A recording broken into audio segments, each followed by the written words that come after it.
ನಮಸ್ಕಾರ ಎಲ್ರಿಗೂ. ನೀವು ವೇಟ್ ಲಾಸ್ ಜರ್ನಿಯಲ್ಲಿ ಇರ್ತೀರಾ, ಆಗ ಸಡನ್ ಆಗಿ ಯಾರೋ ಒಬ್ರು ಬಂದು ಹೇಳ್ತಾರೆ, ನೀನು ಪ್ರೋಟೀನ್ ಯುಕ್ತ ಆಹಾರ ತಿನ್ನಬೇಡ, ನೀನು ಅಥವಾ ಚಿಕನ್ ಅನ್ನ ತಿನ್ನಬೇಡ, ಅದರಿಂದ ವೇಟ್ ಹೆಚ್ಚಾಗುತ್ತೆ ಅಂತ ಹೇಳ್ತಾರೆ. ಇದು ಎಷ್ಟು ಮಟ್ಟಿಗೆ ನಿಜ? ಆ್ಯಕ್ಚುಲಿ ಚಿಕನ್ ತಿನ್ನೋದರಿಂದ ವೇಟ್ ಹೆಚ್ಚಾಗೋದಿಲ್ಲ, ಅಥವಾ ಪ್ರೋಟೀನ್ ಯುಕ್ತ ಆಹಾರ ತಿನ್ನೋದರಿಂದ ವೇಟ್ ಹೆಚ್ಚಾಗೋದಿಲ್ಲ. ಈಗ ಚಿಕನ್ ನೋಡಿ, ನಾವು ಚಿಕನ್ ಮಾಡೋದ್ರಲ್ಲಿ ಏನೇನು ಯೂಸ್ ಮಾಡ್ತೀವಿ? ಎಣ್ಣೆ. ಆ ಎಣ್ಣೆಯಿಂದ ವೇಟ್ ಹೆಚ್ಚಾಗುತ್ತೆ. ಜೊತೆಗೆ ಆ ಚಿಕನ್ನಲ್ಲಿ ಯೂಸ್ ಮಾಡಿರುವಂತಹ ಮಸಾಲೆ ಪದಾರ್ಥಗಳಿಂದ ವೇಟ್ ಹೆಚ್ಚಾಗುತ್ತೆ. ಅಷ್ಟೇ ಅಲ್ಲ, ನಾವು ಚಿಕನ್ ತಿನ್ನುವಾಗ ನಾವು ಒಂದೆರಡು ರೊಟ್ಟಿ ಅಥವಾ ಚಪಾತಿನ ಎಕ್ಸ್ಟ್ರಾನೇ ತಿಂತೀವಿ, ಹೌದಾ? ಸೊ ಅದರಿಂದ ವೇಟ್ ಹೆಚ್ಚಾಗುತ್ತೆ ಹೊರತು ಚಿಕನ್ನಲ್ಲಿರುವಂತಹ ಪ್ರೋಟೀನ್ ನಿಂದ ವೇಟ್ ಹೆಚ್ಚಾಗೋದಿಲ್ಲ. ಈಗ ನೀವು ಯಾವುದೇ ಒಂದು ಡೈಟಿಷಿಯನ್ ಅಥವಾ ನ್ಯೂಟ್ರಿಷನಿಸ್ಟ್ ಹತ್ರ ಹೋದರೆ ಅವ್ರು ನಿಮಗೆ ಒಂದು ಡಯಟ್ ಪ್ಲ್ಯಾನ್ ಹೇಳುವಾಗ ಅದರಲ್ಲಿ ಮ್ಯಾಕ್ಸಿಮಮ್ ಆಗಿ ಪ್ರೋಟೀನ್ ಇರುತ್ತೆ. ಒಂದು ವೇಳೆ ನಿಮಗೆ ವೇಟನ್ನು ಕಡಿಮೆ ಮಾಡಬೇಕಾಗಿದ್ದರೆ, ಓಕೆ.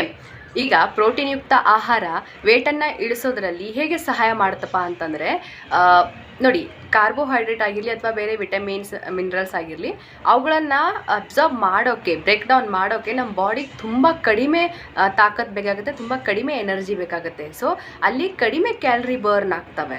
ಆದರೆ ಪ್ರೋಟೀನನ್ನು ನಾವು ಯಾವಾಗ ತೊಗೊಳ್ತೀವಿ ಆಗ ನಮ್ಮ ಬಾಡಿಗೆ ಅದನ್ನು ಬ್ರೇಕ್ ಡೌನ್ ಮಾಡೋಕ್ಕೆ, ಅದನ್ನು ಅಬ್ಸಾರ್ಬ್ ಮಾಡೋಕ್ಕೆ ತುಂಬ ಕಷ್ಟಪಡಬೇಕಾಗುತ್ತೆ. ಅದರಿಂದ ತುಂಬ ಜಾಸ್ತಿ ಎನರ್ಜಿ ಲಾಸ್ ಆಗುತ್ತೆ, ತುಂಬ ಜಾಸ್ತಿ ಕ್ಯಾಲರೀಸ್ ಬರ್ನ್ ಆಗ್ತವೆ. ಈಗ ನಿಮಗೆ ಗೊತ್ತಾಗಿರ್ಬೇಕು, ಹೌದಾ? ಈಗ ಕ್ಯಾಲರೀಸ್ ಬರ್ನ್ ಏನಂದ್ರು ಆಟೋಮೆಟಿಕ್ ನಮ್ಮ ವೇಟ್ ಕಡಿಮೆ ಆಗುತ್ತೆ. ಪ್ರೋಟೀನ್ ನಮ್ಮ ಕೂದಲಿಗೋಸ್ಕರ ಇಂಪಾರ್ಟೆಂಟ್ ಆಗಿದೆ. ಅಷ್ಟೇ ಅಲ್ಲ, ಪ್ರೋಟೀನ್ ಇರಲಿಲ್ಲ ಅಂತಂದರೆ ಹೇರ್ ಫಾಲ್ ಗ್ಯಾರಂಟಿ ಆಗೋದು.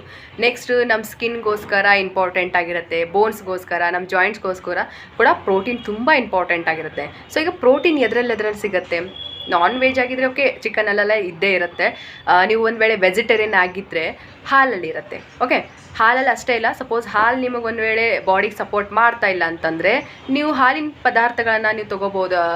ಪನೀರೆಲ್ಲ ತೊಗೋಬೋದು, ಓಕೆ. ಪನೀರ್ ಕೂಡ ತುಂಬ ಒಳ್ಳೆಯ ಒಂದು ಪ್ರೋಟೀನ್ ಕೊಡುತ್ತೆ. ನೀವು ಪನೀರ್ ತೊಗೋಬೋದು. ಅಥವಾ ಸೋಯಾಬೀನಲ್ಲಿ ಕೂಡ ಪ್ರೋಟೀನ್ ಇರುತ್ತೆ. ಬೇರೆ ಬೇರೆ ಕಾಳುಗಳಲ್ಲಿ ಪ್ರೋಟೀನ್ ಸಿಗುತ್ತೆ, ಓಕೆ. ವೇಟ್ ಹೆಚ್ಚಾಗುತ್ತೆಪ್ಪ ಅಂತಂದು ನೀವು ಒಂದು ವೇಳೆ ಪ್ರೋಟೀನ್ ತಿನ್ನೋದು ಬಿಟ್ಟರೆ, ಪ್ರೋಟೀನ್ ಯುಕ್ತ ಆಹಾರನ ತೊಗೊಳ್ಳಿಲ್ಲ ಅಂದರೆ ನಿಮ್ಮ ಬಾಡಿ ವೀಕ್ ಆಗುತ್ತೆ ಫಸ್ಟ್ ಆಫ್ ಆಲ್.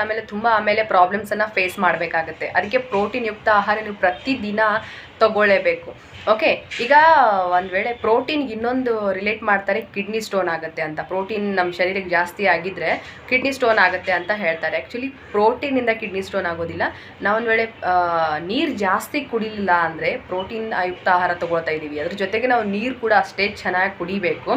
ಅದರಿಂದ ಕಿಡ್ನಿ ಸ್ಟೋನನ್ನು ನಾವು ಬಚಾವ್ ಮಾಡ್ಕೋಬೋದು, ಓಕೆ. ಕಿಡ್ನಿ ಸ್ಟೋನ್ ಹೇಗಾಗುತ್ತೆ ಅದರೆಲ್ಲ ಡೀಟೇಲಾಗಿ ನಾನು ವಿಡಿಯೋ ಆಲ್ರೆಡಿ ಮಾಡಿದ್ದೀನಿ. ಅದನ್ನು ಕೂಡ ನೀವು ಚಾನಲಲ್ಲಿ ನೋಡ್ಬೋದು, ಓಕೆ. ಲಿಂಕ್ ಕೂಡ ನಾನು ಕೊಡ್ತೀನಿ ಡಿಸ್ಕ್ರಿಪ್ಷನ್ ಬಾಕ್ಸಲ್ಲಿ, ಓಕೆ. ಮತ್ತೆ ಭೇಟಿ ಹೋಗೋಣ. ನಮಸ್ಕಾರ.